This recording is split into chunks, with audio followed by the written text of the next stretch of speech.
Hi everyone, this is Karak from Angrycentaurgaming, Jeremy to my Witch's Coven, and Penner the Black Hand to my demon sidekicks. It's time for me to tell a tale of legend and lore to spread the seed of myth from now until at least September or something. And how am I going to do all that, you ask?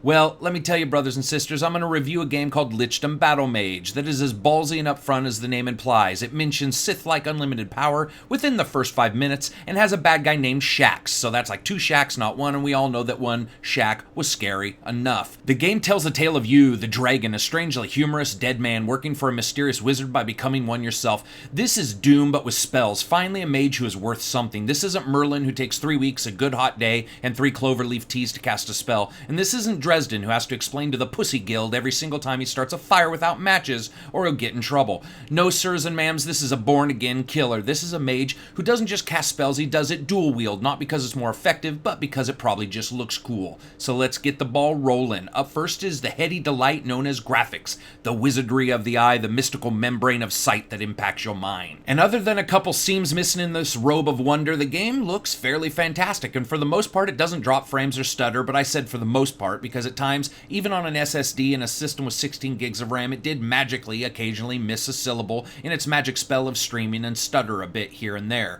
You can mess around with almost all of the special effects and tune the game to your desire, but remember that when the game gets hot and heavy with a bunch of dudes trying to treat you like a new prison inmate on Meet the New Guy night, you're going to be laying down spells fast enough that you may end up dropping the frame rate a bit, so watch out. Character design and spell effects are very good, with many spells working with one another to create completely different combinations, and enemies and friends alike looking fairly good. The world is the standout here though, and for the most part it is fairly linear. They layer on some great eye candy as scenery, and you find yourself mired in snow, digging through the bowels of a city's morgue and tunnels, and even running through the desert, and each space has a look all its own. All in all, I would say it's excellent. Sound, music, and voice. Sound is fairly bombastic actually, with particular spells and spell types that have a very good low-end range, with others spreading themselves across the audio spectrum to give you a full-featured feel to all the battles. Environmental effects are doled out somewhat heavily, and worked well, though a couple spots seem to be heavy on the echo and a bit light on reality, but all in all, the sound was excellent. Music.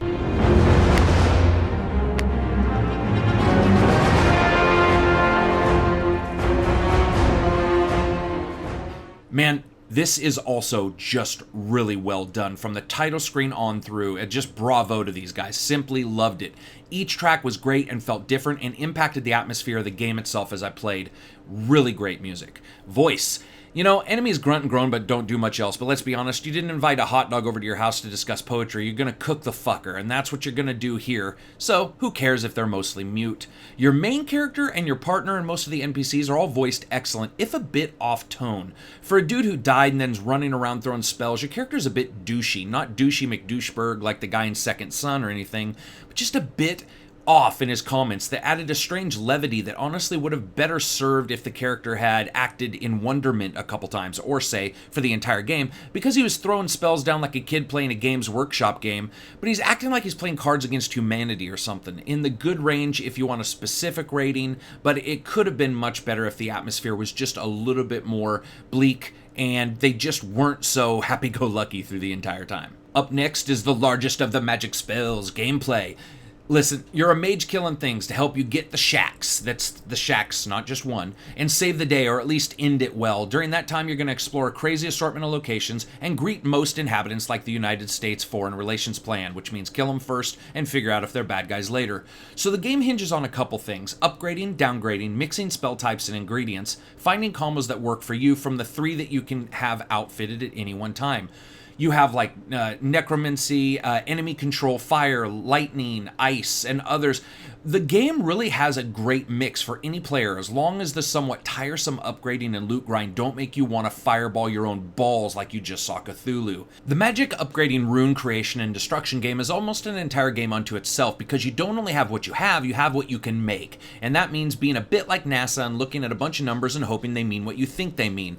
But if they do, then sky is the limit here, and even if 5 people example, I'll pick the same basic spell types, just by the sheer random drops and then the additional creation and modification you do, the spells would look different and do wildly different things. It is frankly amazing. See, you run around and kill things and go farther in the story and unlock stuff, but the fucking save points are some oddly spaced bitches. It's like the first time at Boy Scouts when the scout leader says get in line for the lice check and everyone's oddly spaced because, well, lice and kids and all that crazy shit. Sometimes the spot seems somewhat close, other times it's a fucking trip and a half to find a place that will save your progress, and if you die, shit resets, which can be a mind fuck when you spent a good deal of time doing a bunch of inventory work only to have it reset back. But see, you don't want to not do it because you want to upgrade in the field ASAP, so it's a bit odd in that department. The AI runs from okay to how the fuck did this dude get Adderall in a fantasy world. The archers are the most dead-eye dick enemies I've ever seen, with them shooting me regardless of me strafing, running, sprinting, anything, each time they aimed. You have some tools up your sleeve though, with not only magic but a shield spell that if you time it right, you can throw enemies' attacks back at them, and a quick teleport that's handy in a pinch when 4 skeletons, a glowing gold freak thing, and a massive rock-looking dude all have their eyes on you like a dying man in a cannibal camp.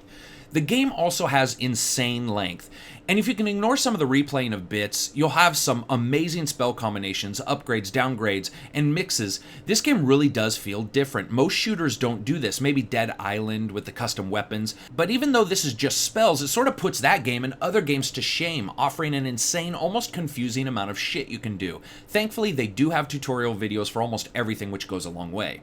So what do you get with Lichdom Battlemage? You get Quake, Doom, and Hexen with the complexity that many times borders on RPG skill systems. You get a robust combat engine that runs fairly well, AI that is challenging if a bit rage-inducing, and a story that was actually interesting. All that plus it's voiced really well. So I rate games on a buy, wait for a sale, rent, or magic that fucker into the void and treat it like a leper rating scale. This is a solid buy. Despite some of the skeletons being trained by the character in the Arrow series, the game is phenomenally packed with content and stuff to do. It trips on its robes here and there, but then it drops to one knee for a momentary magic huddle and returns stronger the next time around. So that's it, my loyal magic brethren. It is time for me to teleport out of this dank dungeon of dread and find a winch to get winchy with. If you liked the video, hit like. If you disliked it, hit dislike, share it, subscribe, join the Patreon, or don't do any of those things because in the long run, I'm probably going to die from diabetes anyway. Peace out, bitches.